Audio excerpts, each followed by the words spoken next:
de Oriol Segarra. Oriol Segarra es consejero delegado del Liceo de Uriach.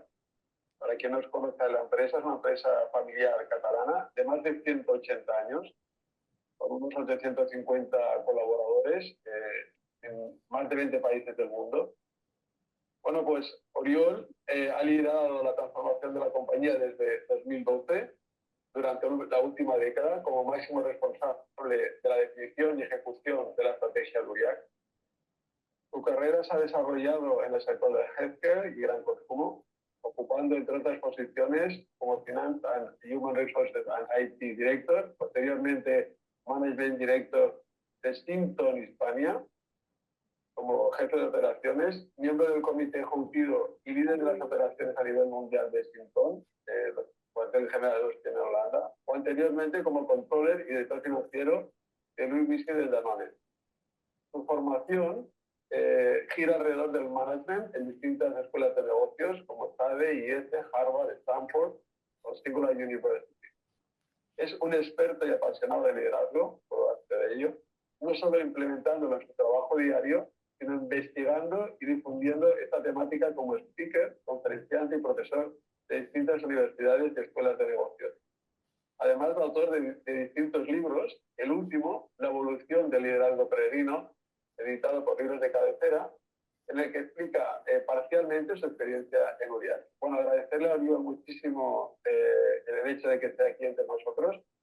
Y bueno, la dinámica ya la sabéis, le voy a dar unos 20-25 minutos a Oriol para que explique un poco el libro que hoy presenta. Y luego entablaremos un diálogo abierto, como siempre hemos hecho, con total libertad, y le preguntaremos a Oriol aquellas cuestiones que consideréis oportuno plantearle. Oriol, muchísimas gracias de nuevo. Disculparnos el retraso por estos fallos técnicos y vamos a ello. Muchas gracias, Oriol. Muchas gracias a vosotros por invitarme y encantado de estar aquí. Si os parece, compartimos la presentación.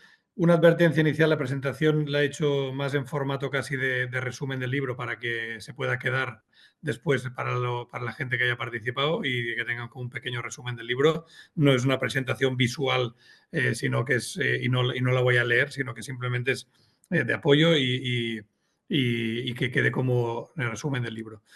Como introducción del libro diré que yo, como escribo también libros de liderazgo, de management y tal, devoro libros de este tipo y habiendo seleccionado muy bien o intentándolo, los que leo, diré que, no sé, por ejemplo, la mitad pues pasan por irrelevantes, ¿no? Pues bueno, está bien, pero no me aporta mucho.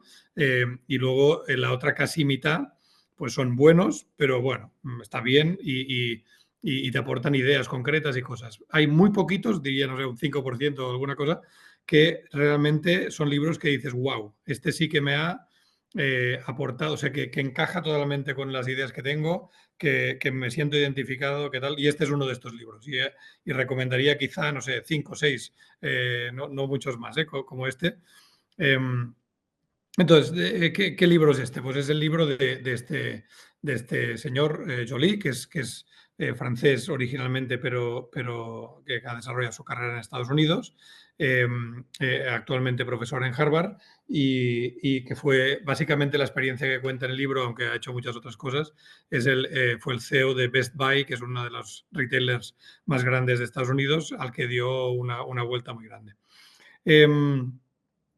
En la siguiente slide se explica un poco, hace la introducción a esto, ¿no? Que la introducción es, y aquí sí también me siento muy identificado, que es, hoy él explica, cuando me ofrecieron esta posición, Best Buy estaba en una situación compleja, no muy complicada, digamos, en el sentido de que fuera a cerrar o tal, pero en una situación compleja, sobre todo para encontrar un sitio en el sector y en unas dinámicas de sector muy, muy complicadas. Y primero pensé que era un poco loco, ¿no? Entrar aquí, pero bueno, al final el reto y toda una serie de cosas me convencieron y al final se convirtió en la experiencia más reveladora o más gratificante de mi vida profesional, ¿no? Esto lo dice él. Yo digo lo mismo también de Uriach, donde llevo 12 años y la experiencia ha sido un poco esto, ¿no? Entonces, básicamente, la tesis de este libro, al igual que otros como El capitalismo consciente, como otros libros parecidos, básicamente lo que dice básicamente es, oye, el capitalismo como sistema económico ha sido de momento, ¿no?, en la historia de la humanidad, el que más valor ha aportado, el que ha desarrollado más, el que ha quitado más gente de la pobreza, el que en el mundo ha conseguido crecer y desarrollar más la humanidad, pero en las últimas décadas parece haberse descarrilado un poco. Por una serie de motivos, por el enfoque cortoplacista, por el enfoque a solo la remuneración, siguiendo un poco las ideas de Friedman de la remuneración del accionista es lo único importante y de ahí vendrá todo. No pases todavía. Entonces, básicamente, por todo esto, parece que hay muchos fallos en este sistema, pero que vale la pena ver cuáles son estos problemas y cómo corregirlos, porque por ahora ha sido de largo el sistema más útil para la humanidad económicamente, ¿no? Entonces, a partir de aquí, él dice, esto se puede hacer, en mi opinión y en mi experiencia, con 4 pasos. Este reposicionamiento del capitalismo en el carril adecuado, pues pasa por estos 4 pasos.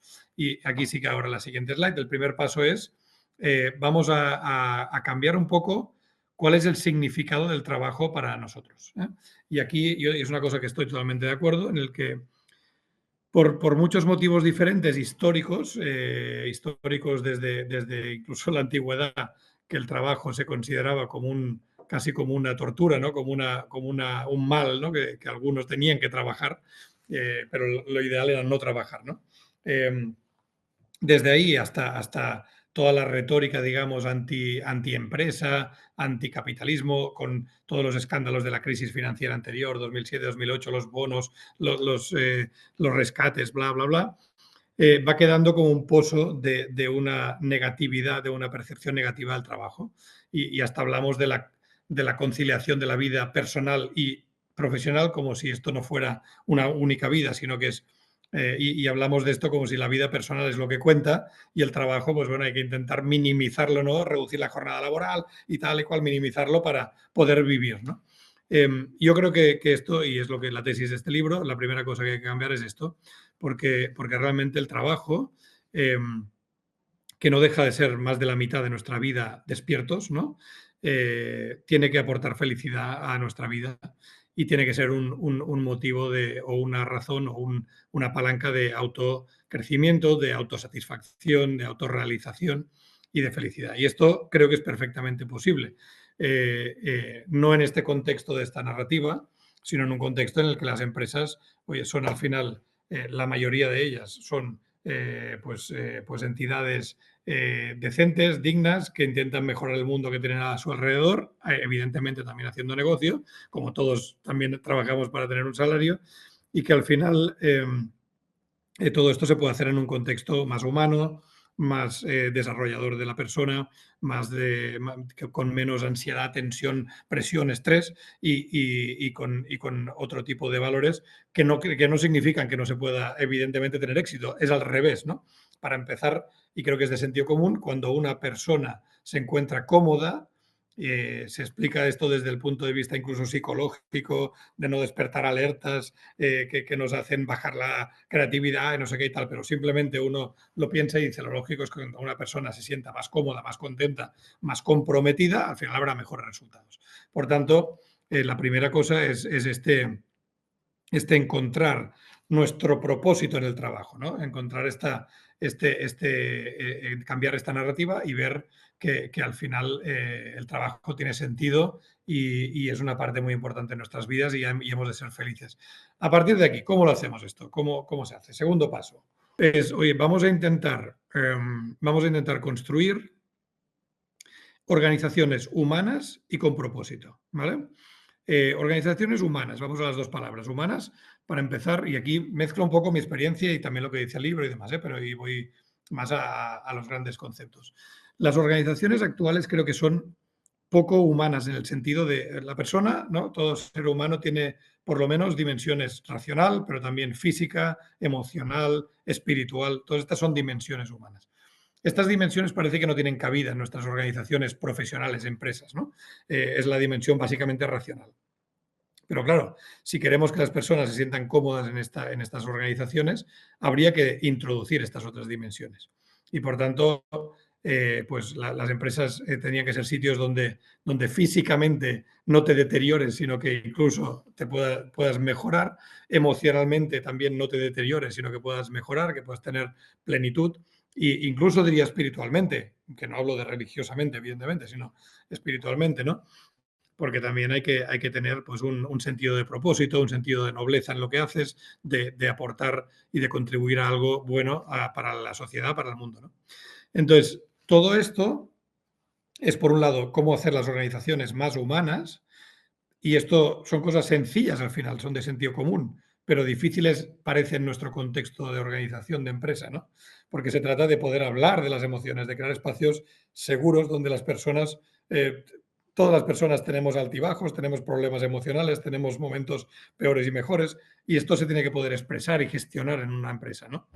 No podemos ser una persona en el trabajo y otra en casa. Esto que mucha gente dice que es, no es verdad. Simplemente somos una única persona y hemos de poder desarrollarnos y expresarnos como tal en el trabajo también. Y esto enlaza con el tema del propósito de las organizaciones, ¿no? Al final, como decía, trabajar sin sentido de propósito es difícil que te motive mucho, ¿no? Las personas somos como unas carrozas, ¿no? Si fuéramos una carroza donde tenemos un cuerpo, que es ¿no? La carroza físicamente, un conductor de la carroza, que es el racional, ¿no? Que dice por dónde vamos. Hay un alma, un sentido del viaje, que es el pasajero que va dentro de la carroza. Y hay unos caballos que son las emociones. Y las emociones son los caballos, son lo que nos mueve. Nos levantamos de la cama cada día de un salto, no por un Excel, no por un tema racional, sino por emociones. Y por tanto hay que introducir estas emociones en las organizaciones. ¿Cómo? Para empezar teniendo un propósito, ¿no? Sabiendo que contribuyes a algo mejor. Si uno va a correr un poco cada día, sin más, pues un día seguramente está cansado y se lo salta, otro día ha tenido un mal día en el trabajo y se lo salta, otro día tal. Si uno corre cada día porque está intentando cumplir un sueño que es pues correr una maratón, por ejemplo, ¿no? Pues eso se convierte, ese rato que puede ser duro, que puede ser perezoso empezar, se convierte en tu momento, en el momento mejor del día. Si estás cansado, todavía lo querrás más, porque estás trabajando para tus sueños, para cumplir tu propósito, ¿no? Entonces, trabajar sin sentido de propósito para una empresa que solo quiere ganar dinero y tampoco sabes muy bien a dónde va, pues no es muy motivante. En cambio, trabajar en una empresa que cuadran tus valores con los de la empresa, que sabes dónde se dirige, que tiene un fin noble, que mejora el mundo, pues evidentemente compromete más, te sientes más. Para empezar, y luego evidentemente se trata de las relaciones que se establecen entre las personas y la empresa, de la relación emocional, sobre todo el vínculo emocional que se genera entre empresa y de confianza entre empresa y persona, ¿no? Y todo esto son cosas simples, conceptos muy humanos, muy de sentido común, pero muy alejados de lo que son la realidad de muchas empresas actuales y que a veces hasta pensamos que no pueden ser, pero hay muchas empresas en las que pasan estas cosas también, ¿no? Y las que hay vínculos emocionales, en los que hay confianza, en las que la gente va a trabajar a gusto y el lunes no es un suplicio. A mí me pone muy nervioso esto de ¿cómo estás? Y de lunes, bueno, pues yo estoy muy contento el lunes, igual que el domingo y que el sábado, quiero decir, porque no es una desgracia venir a trabajar, al revés, ¿no? Tengo ganas de hacer ciertas cosas, que no quiere decir que sea desgraciado mi vida personal, quiere decir que combino las dos cosas, ¿no? Entonces, este es el primer paso de hacer organizaciones que tengan este tipo de alma, ¿no? Al final es de alma. Que no sean sitios fríos, oscuros, de poca confianza, en fin, de solo ganar dinero y tal, ¿no? El dinero es un medio, no es un fin, ¿no? Para la empresa, el fin tiene que ser mejorar el mundo de alguna forma y tener unos clientes satisfechos y tal, y ganar dinero es una cosa necesaria para todo esto, ¿no?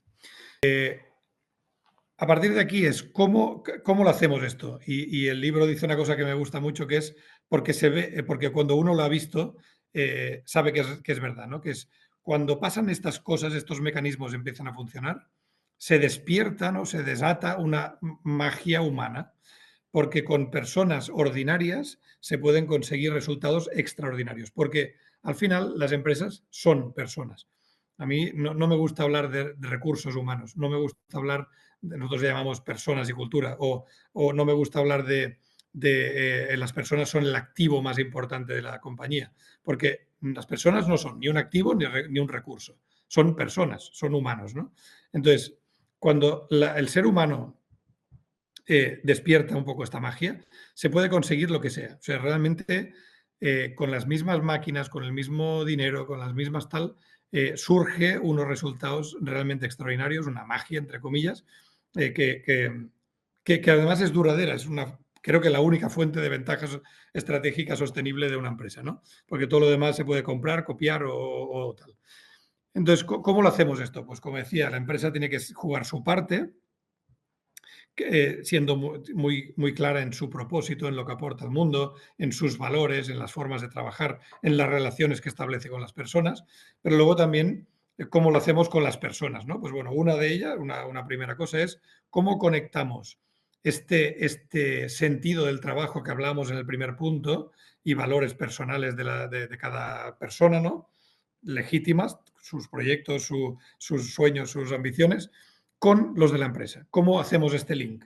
¿Cómo conseguimos y la primera cosa es hablándolos, ¿no? Es decir, en las empresas, por ejemplo, nosotros tenemos un programa que se llama ¿Cuál es tu sueño?, ¿no?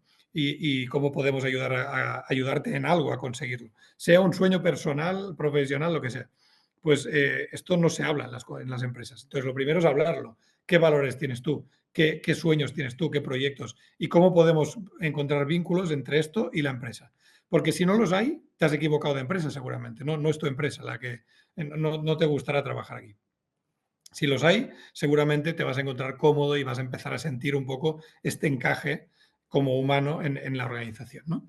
En la siguiente slide, este es el primer punto, en la siguiente slide hay algunos puntos más. Como decía, crear vínculos humanos, relaciones personales eficaces, fructíferas, ¿no? Como aquí hay un tema muy importante, ¿no? Que es este sentido un poco no se trata de crear sectas, que nos vamos cada fin de semana todos juntos a hacer barbacoa. Se trata de crear vínculos de interés con las personas que tienes alrededor y que al final se genere esto yo siempre explico en las películas de guerra que dicen, pero ¿por qué le preguntan a un soldado, ¿por qué lo haces esto? ¿No? ¿Es patriotismo? ¿Por qué matas a otros en un país que ni conoces? Y siempre dicen lo mismo, no, es por mis hermanos, la gente alrededor mío, que hemos entrenado, somos ya una familia, llevamos años juntos y para defenderles, ¿no? Entonces, este sentido de sentir que perteneces a un equipo, que quieres darlo todo por las personas del equipo, porque sabes que ellas también están dando todo, de ayudarse, de estar en el mismo barco, todo esto es muy importante. Pero a la vez también tener la autonomía para flexibilizar las decisiones, ¿no? Porque el mundo es muy cambiante y cada vez más el sistema de planificación y decisión central es imposible directamente, ¿no? En las empresas actuales, la gente tiene que tener capacidad de decidir cada persona a su nivel y con su capacidad de decisión, pero de ser relativamente autónomo, ¿no? De poder sentir que decides algunas cosas y tener sentido en el contexto que entiendo que lo que queremos, cómo contribuyo yo, ¿no? También es muy importante el tema digamos, de mastery, ¿no? En inglés, de cómo hacer las cosas muy bien hechas, de sentido de orgullo de lo que hacemos, de formación constante, desarrollo, sentir que crezco y que soy muy bueno haciendo lo que hago y se me reconoce y es un círculo muy virtuoso, ¿no? Hay historias, el libro, por ejemplo, explica una historia muy bonita de un equipo, que es el equipo de todos los deportes, de la historia de todos los deportes, un equipo de fútbol americano universitario, que tuvo el récord de victorias seguidas durante, creo que fueron 4, 5 o 6 años, no sé, el récord absoluto que ha habido nunca. Y creo que el truco era que siempre decían, la racha da igual. Lo importante no es ganar cada partido, lo importante es exceler, ¿no? Ser excelentes. Cada partido mejorar, buscar siempre ser mejores, la excelencia. Si conseguimos esto y perdemos un día, no pasa nada. Esto también, por ejemplo, lo decía muchas veces un tío que también en deportes pues es muy Rafa Nadal, ¿no? Que siempre decía, oye, si tú has jugado a tu máximo, lo has dado todo, si un día pierdes, no pasa nada, ha jugado el otro mejor, acéptalo, no pasa nada. Y todo esto crea pues este entorno más humano, más de crecimiento, más de reto, porque las personas no se trata de crear guarderías en las empresas, se trata de crear sitios donde generen retos, donde me sienta retado, comprometido, donde quiera ganar. Esto es otro mito que me molesta mucho. Lo importante es participar. Es la frase, creo, más terrible porque al final a las personas nos gusta ganar de forma legítima, conservando los valores porque hemos entrenado mejor y somos mejores. Pero nos gusta ganar a todos. Y por tanto la empresa debe ser un sitio donde nos guste ganar y donde consigamos cosas y sintamos orgullo de conseguirlas, ¿no? Todo esto es, entre otros factores, ¿no? Acaba desatando esta magia humana. Y por último, que es el punto 4, ¿cómo se arranca? ¿Cuál es ¿no? el arrancador de todo esto y el moderador y el guía, quien guía todo esto? Pues obviamente el liderazgo, que no quiere decir una persona, siempre son muchas en una, pero es un equipo de liderazgo. Y un equipo de liderazgo que tenga este sentido de propósito y de humanidad y demás, ¿no? Dice él, estas 5 B, ¿no? Estas 5, ser algo. Ser, bueno, en inglés es difícil de traducir en castellano, pero tener propósito, tener muy claro a quién sirves y sirves a todos los stakeholders. La única forma de que una empresa sea sostenible es crear valor y compartirlo, no solamente con los accionistas, sino con los propios team members, las personas que trabajan allí, con los clientes, evidentemente, que si no, no comprarán, con los proveedores, con la sociedad, con el planeta. Si no creamos valor y lo compartimos con toda esta stakeholders, no seremos sostenibles, ¿no? ¿Cuál es el rol real de un líder? Un líder es el que crea este contexto y empodera y facilita a los demás que tiren. No es el que ha de mandar y tomar todas las decisiones y ser el más listo de la clase, sino será un cuello de botella y será seguramente muy perjudicial para la compañía. Y después ser auténtico, ser persona, porque al final es el que ha de dar ejemplo, el primero de dar ejemplo para que se creen relaciones humanas y todos somos personas y todos tenemos problemas personales y emociones mejores y peores y moods y todo esto. Y si los líderes no lo demuestran, nadie lo va a demostrar. Y luego bueno, tener muy claro que estás guiado por unos valores, ¿no? Porque al final la confianza es el valor fundamental del liderazgo. Nadie sigue a alguien que no confía en él o ella. Y los valores, digamos, es lo que crean la confianza, que es el aceite de toda esta ecuación o este motor de todo esto, ¿no? Entonces, bueno, explicado así y voy cerrando, es muy general y parece muy idealista, pero la realidad, y con esto, digamos, lo resumo, creo que en realidad existen como dos tipos de compañías, ¿no? Actualmente, las compañías con un estado de conciencia, digamos, todavía post-revolución industrial, para decirlo así, donde hay toda una serie de conceptos de jerarquía, de planificación y control, de cumplimiento, de zanahoria y palo, que van todos juntos y son de un estado de conciencia diferente de una empresa que vive más en el siglo actual o en el tiempo actual o en el futuro, como tienen que ser, que es todo este cambio de paradigma de decir, oye, esto es una organización de personas, de seres humanos, hemos de conseguir que estén confortables para que se comprometan y tener mejores resultados, no es por amor al arte, digamos, ¿no? Y para eso hemos de tener todo este mecanismo de detalles coherentes que creen un escenario, ¿no? Yo siempre digo, y con esto termino, que la cultura de una empresa es un escenario que ponen todos los líderes, básicamente.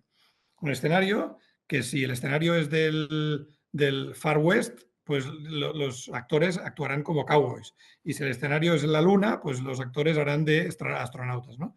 Entonces, este escenario se crea a base de las relaciones de todos los líderes con las personas de la organización, con todos los procedimientos, que si el bonus, que si la remuneración, que si la evaluación de desempeño, que si el no sé qué, que si cuándo. Si todo esto va formando un conjunto coherente en esta dirección de ser más humano, más retador, pero a la vez confortable, más de mejores resultados, de excelencia, de ganar, pero a la vez de respetar los valores, de sentirse cómodos, de estar, de disfrutar y divertirse, porque también nadie ha dicho que tenga que ser aburrido una empresa, ¿no? Al revés, la gente divertida suele trabajar mejor.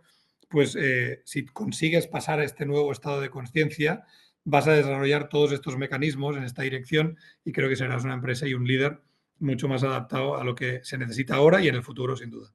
Y esta es un poco la tesis de este libro y el resumen. Carlos, no sé si de aquí, a partir de aquí, quieres empezar un poco el... Muy bien. Primero decirte, Oriol, que nos ha gustado, bueno, me ha gustado muchísimo tu presentación. Estamos absolutamente alineados. Hay un montón de cosas que quiero comentarte o preguntarte.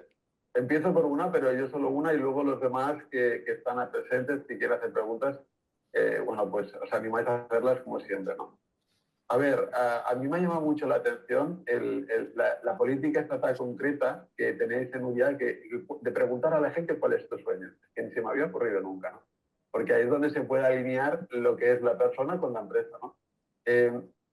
Y luego hay otra cosa que me ha gustado mucho también, has repetido, yo creo que media docena veces o más, el tema de la confianza. Eh, ¿Cómo lo trabajáis o cómo lo hacéis la confianza en L'Oréal? ¿Cómo lo hacéis? Y por último, ya acabo, el tema del ecosistema. Yo siempre digo que la persona es un texto y está en un contexto, ¿no? Esta relación entre el escenario que has dicho últimamente y las personas que están dentro del escenario, los sistemas que favorecen el desarrollo de las personas, ¿no? Pero a mí lo que me gustaría es que comentaras esto, ¿no? Un poco, ¿qué cosas concretas hacéis en L'Oréal para generar este diálogo, esta confianza, estos vínculos? ¿Podríais poner un ejemplo más concreto como este? Sí, ¿Cuál es? mira, yo creo que primero empiezo por lo último para no olvidarme, después voy a la confianza. Lo último, en este tema del ecosistema, en realidad una de las, creo, principales, seguramente la principal tarea o rol de un líder es construir este ecosistema, este escenario y protegerlo, porque constantemente van a haber bombardeos que van a ir en contra por la presión del corto plazo, por el consejo que te pide no sé qué, por tal, por cual. Entonces, es una pequeña guerra constante de protección de este ecosistema para que no se te descontrole y empiezan a haber tantos inputs contrarios, contradictorios, que al final te borre la imagen global, ¿no? Entonces, la confianza yo creo que la mejor forma, y no es una teoría mía, pero la mejor forma de entenderlo es como una cuenta corriente. Yo no creo en ese rollo que la confianza tardas toda una vida en construirla y se puede destruir así, ¿no? Yo creo que es una cosa que tiene unos comportamientos muy sencillos que construyen confianza y otros que la destruyen, que son los contrarios. Y si de forma coherente y consistente y constante actúas de una forma determinada, creo que muy rápidamente se gana confianza. Entonces, ¿cuáles son estos comportamientos? Hay unos cuantos, pero cosas muy simples. Una, hablar claro. Decir las cosas claras, las buenas y las malas. Que todo lo que. Y ser muy transparente. Todo lo que es. En realidad hay poquísimos secretos en una empresa que no se pueden explicar. Si un día estás haciendo una adquisición, hasta que no se completa, a lo mejor no puedes explicarlo. Pero son cosas muy concretas. Habla claro y habla de lo bueno y lo malo y que todo el mundo trata a la gente como adulto. Segundo, todos nos equivocamos. Por tanto, cuando te equivocas, dilo. Oye, no, la hemos cagado. Queríamos hacer una cosa con muy buena intención, nos ha salido mal. Vamos a retroceder, vamos a corregirlo y pido perdón. Tercero, no prometas cosas que no vas a cumplir. Es decir, oye, como los niños, ¿no? O sea, lo que más frustra es para que te calles, te compraré una no sé qué y después dices, no, era mentira, no te lo voy a comprar. Hostia, no habíamos quedado que lo comprabas, pues está en plan broma, ¿eh? Pero quiero decir, hay todos unos comportamientos que son, y hay unos cuantos más, que son claramente van aportando dinero a esta cuenta corriente de la confianza. Y enseguida si eres auténtico, si pides perdón, si explicas las cosas como son, si pides, en fin, si estableces relaciones de interés de verdad, si tienes interés de verdad en las otras personas, todo esto construye confianza muy rápidamente, muy rápidamente. Entonces, oye, hay que ser muy consistente en estos comportamientos y como actitudes o comportamientos de los líderes de una empresa, decir esto es fundamental porque esto construye este escenario de confianza. Bueno, Oriol, muchísimas gracias por la explicación. A mí me ha encantado que has empezado a poner un ejemplo concreto de cómo lo hacéis en Oriat, que es el programa ¿Cuál es tu sueño? ¿No? Son una cosa muy concreta que has dicho de cómo con esto pues, podéis generar ese sentido de propósito, de darle sentido al trabajo. Tenéis luego, aparte de este programa, que me encantaría saber un poquito más, si nos puedes dar alguna pincelada, ¿qué otras, lo has dicho con la confianza, ¿no? Pero en este sentido de ejemplos de actitudes concretas que hacen más humanista la organización, ¿no? Sí, mira, yo creo que hay una cosa que da contexto también al tema del sueño, que es uno tiene que tener necesariamente en la vida, los seres humanos queremos desarrollarnos, crecer, ser mejores, ¿no? Entonces, hay que darle sentido a esta necesidad humana y eso empieza necesariamente por el autoconocimiento, que es una cosa que en teoría todos tenemos y que no tiene casi nadie. Es decir, si tú le preguntas a alguien, ¿qué te ha traído hasta aquí? ¿Por qué eres como eres? ¿Has reflexionado alguna vez qué te ha pasado en tu vida, infancia, adolescencia, tal, vida profesional? ¿Cuáles son las cosas más importantes que te han marcado para llegar hasta ser como eres? Y luego, ¿qué quieres ser más adelante? ¿Cuál es tu sueño? ¿Dónde quieres llegar? Mucha gente, tristemente, no lo sabe, ni lo ha pensado demasiado, ni... No, es que no tengo tiempo para estas cosas. Bueno, pues coño, entonces esto no es vivir, es pasar de puntillas por la vida, ¿no? Entonces, has de conocerte. Y en este conocerte, pues nosotros tenemos una serie de herramientas, ¿no? De autoconocimiento, oye, reflexiona sobre los temas clave que te han marcado en positivo y en negativo, sobre lo que te han marcado tus creencias, no sé, oye, al final es tan fácil como decir, yo nací en una familia que, oye, pues íbamos muy justos y desarrollé una mentalidad de ahorro, de ir con mucho cuidado, de no arriesgar. Bueno, pues oye, todos tenemos nuestras circunstancias y esto te da muchas cosas. Te da autoconocimiento de la propia persona para entender qué mejorar, te da conocimiento de todos los demás, porque si esto se explica, de pronto entiendes mucho mejor a las otras personas, cuando a lo mejor pensabas que te estaba boicoteando. Simplemente es que es una persona que tiene una mentalidad conservadora por lo que ha vivido, por lo tanto no va contra ti. En general le da miedo el riesgo, ¿no? Muchas cosas ganas. Y una de ellas es esto de decir, oye, y a partir de aquí, ¿tú qué quieres conseguir? Y bueno, al final es una cosa muy simple, pero da un poco de sentido de que tampoco estás aquí, solo te estamos explotando, ¿no? Es decir, si mientras tú nos das tu tiempo, tu talento, todo lo que tienes, nosotros te podemos ayudar en algo a cumplir un sueño, que puede ser una tontería como subir una montaña o puede ser, pues, un día llegar a ser jefe de no sé qué, pues, oye, vamos a intentar ayudarte con formación, con tiempo, con lo que sea, para intentar ayudarte. Y con este sentido un poco oye, estamos aquí juntos, ¿no? Esto es un matrimonio, no es un padre y un niño, sino que los dos tenemos nuestros objetivos legítimos, nuestros tal, vamos a intentar que cuadren y que estemos mejor juntos que no separados, porque si no, complicado, ¿no? Seguir la relación. Oriol, hay una pregunta que te quiero hacer. Mira, a mí me parece que en muchas organizaciones hay miedo, hay mucho miedo, ¿no? Y el miedo yo creo que es algo que bloquea esto que se tiene que desatar y desbloquear, que es la magia de las personas. Esta es una cosa que a mí me preocupa, ¿no? ¿Cómo manejáis el miedo en Uriac? ¿O pensáis que esas personas que los Es equipos... inevitable. El miedo es bastante... El miedo es bastante inevitable porque es humano y hay gente más miedosa o menos en función de lo que ha vivido también y tal, ¿no? Entonces, yo creo que la forma de gestionarlo es hablar. O sea, damos por supuestas tantas cosas que yo recuerdo una vez que en otra empresa anterior que fuimos Best Place to Work, este ranking, llegamos a ser no sé si fue el 2 o el 3 de nuestra categoría de empresas en España y tal. Y siempre había un punto que era muy malo, como en todos los análisis de clima, que era el tema remuneración, tal, siempre era muy negativo. Entonces dijimos, oye, ¿y si intentamos explicarlo? O sea, no cambiemos nada de salario, pero expliquémoslo. O sea, ¿cómo llegamos a entender el salario que tienes que tener tú? El salario de mercado, la equidad interna, la equidad externa, no sé qué, no sé cuántos. Y por explicarlo muchas veces y tratar mucho este tema de forma bastante transparente, mejoró muchísimo la puntuación y no habíamos subido el sueldo a nadie, ¿no? Quiero decir que damos por supuesto que la gente... Yo recuerdo una conversación que tuve con un tío de un comité de empresa que me dijo, hombre, es que yo tengo muchos hijos, coño, y tendría que cobrar más que uno que tiene menos hijos. Y yo le decía, hombre, el papel de la empresa no es ser la seguridad social, o quiero decir, tener hijos es tu decisión, no la nuestra. Nosotros tenemos que pagarte un salario que sea justo para lo que haces en esta posición. Si tú decides tener muchos hijos, es tu problema. Encantado de que los tengas.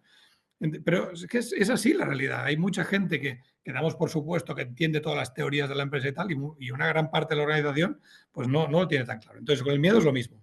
Yo creo que al final, porque al final las empresas, oye, desengañémonos, habrá gente que tendremos que despedir porque no tienen nuestros valores, porque tal. Hablemoslo, o sea, hablemos claramente de las cosas, de cómo hacemos las cosas, con qué criterios, tal, porque cuanto más se sepa, menos miedo da. O sea, si tú te dicen y ves que es coherente con lo que hacen, pues nosotros despedimos a las personas que tienen unos valores incoherentes con los nuestros, que tal, que cual. hostia, si yo no soy esta persona, no tengo estas circunstancias, pues no tengo miedo, a no ser que empiecen a ser incoherentes, ¿no? Y pasen cosas que no me gustan.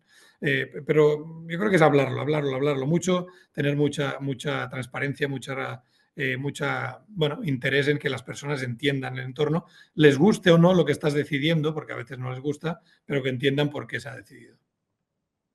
Muy bien. Yo ahora recuerdo, igual no te acuerdas, Antonio, pero yo me acuerdo perfectamente, que en tu etapa anterior, el sector, una conversación que tuvimos, me hablabas de una persona del equipo que cumplía con todos los objetivos, pero que no cumplía con los valores y decidiste definir esa persona, ¿no?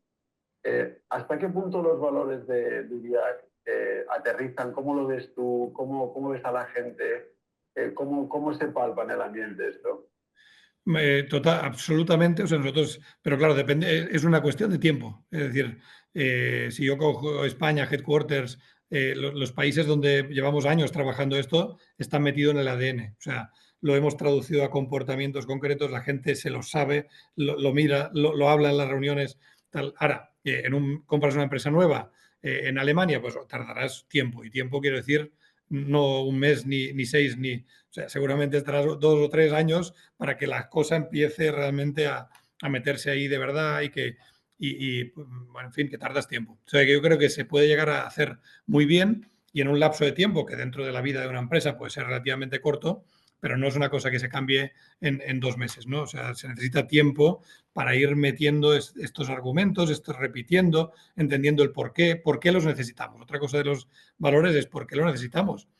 Tiene que ser coherente con nuestra estrategia, porque si es simplemente porque a mí me da la gana que la gente sea, no sé, alegre, pues coño, este tío quiere que seamos alegres porque él le da la gana, ¿no? No, es un tema de coherencia con el negocio, con la ambición que tenemos, con la visión, con el propósito, con los planes de futuro, con todo lo que necesitamos realmente de las personas, ¿no? ¿Por qué lo necesitamos? Muy bien. ¿Alguien se anima? Yo tengo más preguntas en el tintero. ¿Alguien quiere...? ¿Tú crees que es posible la bondad en el trabajo? No solamente es posible, es necesaria. Es decir, yo te digo, no, claro, te digo sinceramente, no creo que se pueda ser buen profesional si primero no se es buena persona. Así de claro te lo digo, igual que no se puede ser, es decir, esta es la pregunta de primera clase de liderazgo, ¿no? Que al final alguien te dice, pero oye, ¿Hitler era un buen líder o no? Porque, coño, le siguieron mucha gente hasta la muerte, tal. Entonces, yo creo que hay una dimensión ética que es invalidante. O sea, no se puede ser mala persona y decir es que fue muy buen líder, porque no es coherente en mi concepción de lo que es el liderazgo. Otra dirá, no, si solo tienes en cuenta que le sigan la gente que no sé qué, bueno, sí, vale, pero es que el liderazgo es más que eso. Entonces, la bondad es necesaria en la empresa. La empresa son personas, somos humanos. Entonces, que eso no quiere decir ser tonto ni ser un primo, ni que te tomen el pelo, ni que pierdas dinero. O sea, no, es que confundimos las cosas, ¿no? O sea, se puede ser bueno, justo, y se puede tener una ambición bestial y se puede ganar. Quiero decir, es que normalmente además van ligadas estas cosas. Las empresas donde la gente está a gusto, donde hay bondad, donde tal, suelen tener mejores resultados. Y esto cada vez se va generando más research con datos de las grandes universidades americanas y tal, donde está clarísimo. Es que se ve clarísimo. Yo creo que la mayoría de las empresas, esta distinción que hacéis entre unas y otras, todavía hay mucho recorrido por hacer. Sí. Con las empresas, nosotros estamos trabajando en un liderazgo humanista y ahora me gustaría que me expliques un poco, que nos expliques un poco lo que entiendes, un poco más de liderazgo. Y veo que hay un recorrido. Yo creo que algunas de las empresas, la mayoría de las empresas están en el siglo pasado, pero la primera mitad del siglo pasado, y algunas del estilo anterior. Es decir, Sí. No, todavía hay mucho a hacer ahí, ¿no? sí, por desgracia, digamos, la visión, digamos, el vaso medio vacío, digamos, es que hay muchísimas empresas todavía en un paradigma o en un estado de conciencia muy anticuado. El vaso medio lleno también es que cada vez hay más empresas y más foros como este en el que estamos hoy, donde se hablan de todas estas cosas, con más gente convencidísima, con más profesores de universidad, de Harvard, con más, es decir, oye, hasta los círculos más capitalistas, ¿no? Quiero decir, en Estados Unidos el otro día leía un artículo que decía cómo ha cambiado la retórica, ¿no? de las patronales de Estados Unidos, de tal. Bueno, ahora con Trump veremos si volvemos atrás, pero que hace 10 años o 15 años decían aquí lo que vale es el valor de la acción a corto plazo y tal, y ahora hablan de stakeholders, hablan de compartir el valor, hablan de largo plazo, tal. Bueno, también puede ser que sean algo de modas, pero es que creo que igual que la sostenibilidad, por mucho que Trump le moleste, pues no es una moda y no pasará, porque coño, si no, nos vamos al carajo todos los humanos y el mundo, pues esto es lo mismo. Creo que el sentido común hace que estas cosas se vayan imponiendo y espero que sea así, ¿no? Porque creo que es la fórmula de éxito. Creo que hay algunas preguntas en el chat que no alcanzo a ver. Sí, hay una de Francisco y dice que la persona humana aprende y se comunica a través de gestos, incluso antes que mediante el lenguaje. Esta afirmación que, bueno, dice aquí Francisco, se atribuye a Edith Stein, ¿vale para el clima laboral?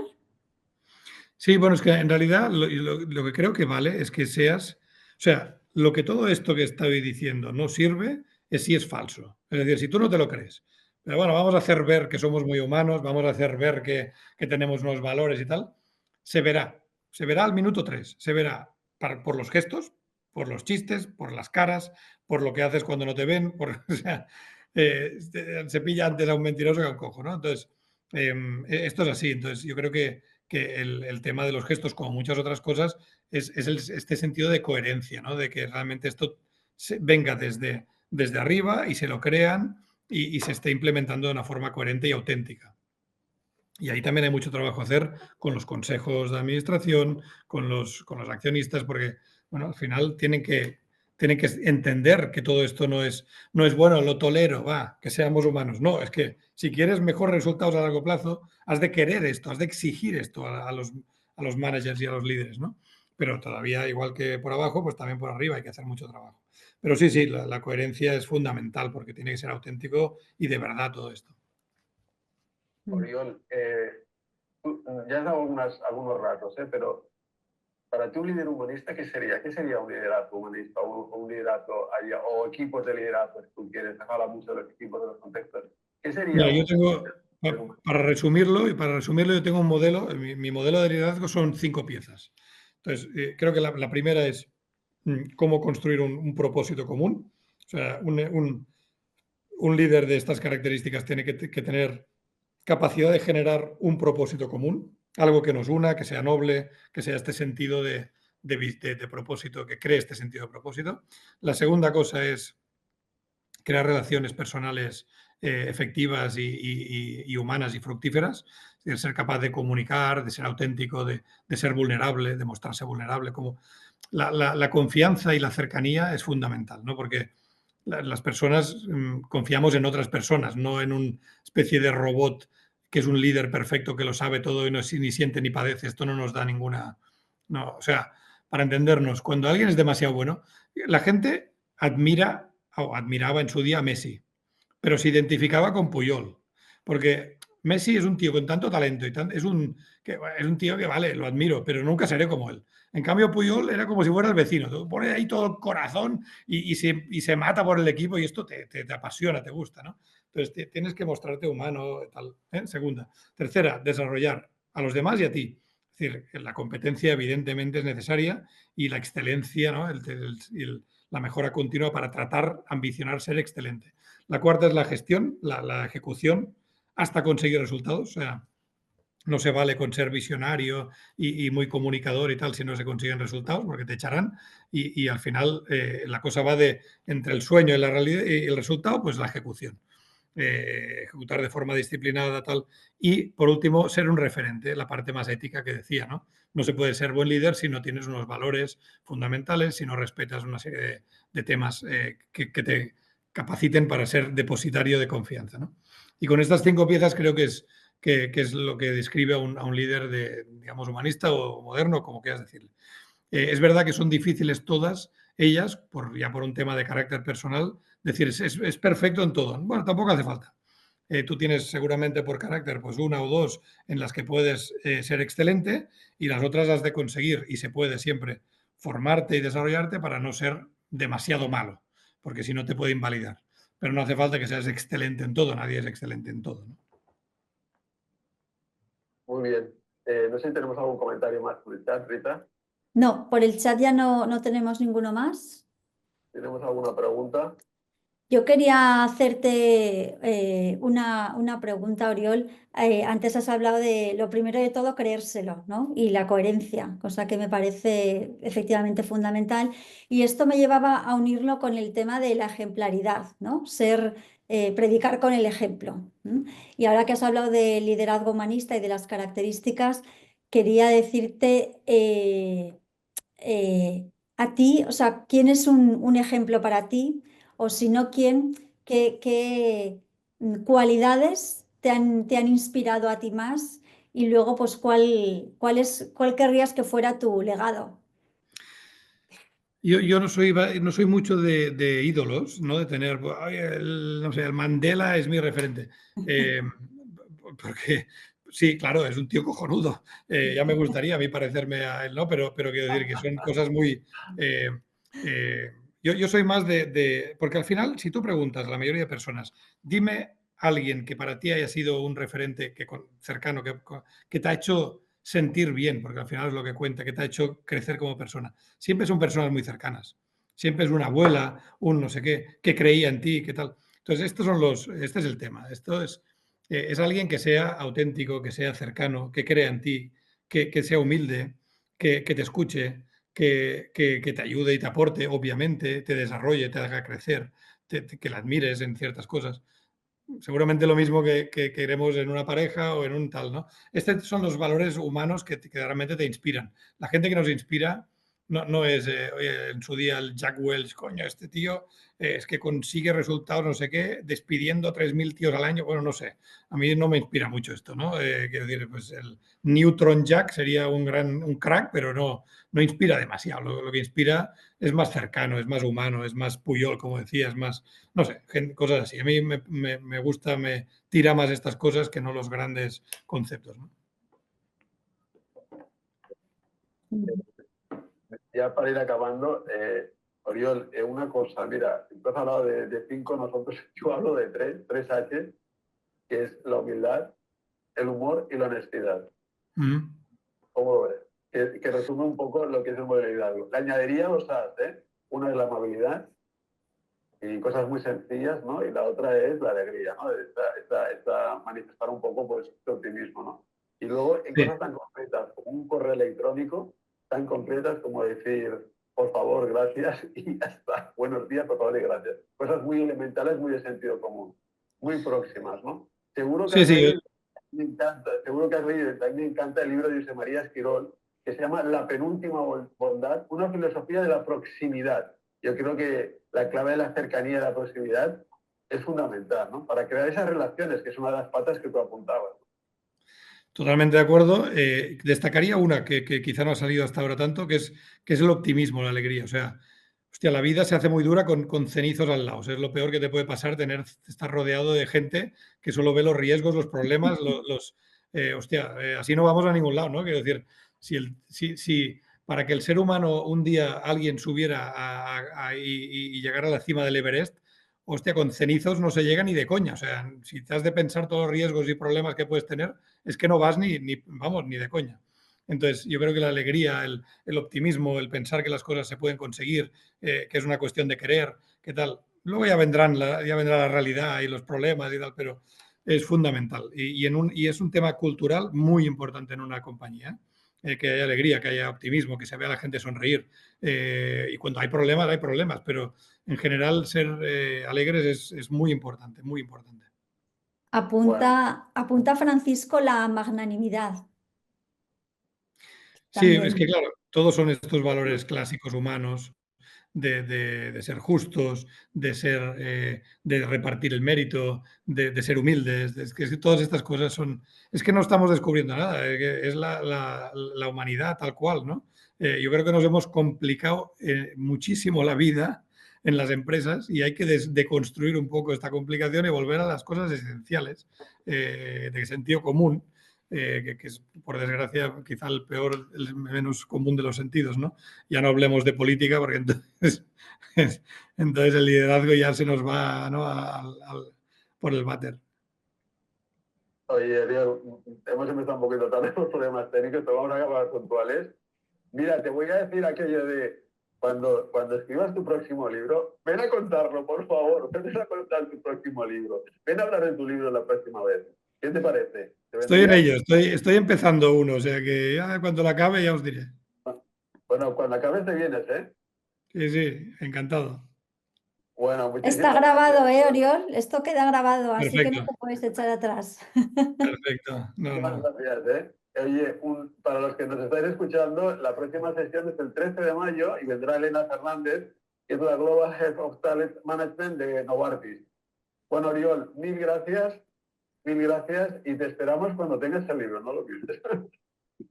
Muchas gracias a vosotros por invitarme. Espero que haya sido útil a estas horas a veces y gracias a todos por la paciencia que habéis estado aquí y ojalá habéis sacado algo útil. Muchísimas gracias. Muchísimas gracias, Oriol. Gracias, adiós. Hasta Chao. luego, hasta luego. Chao.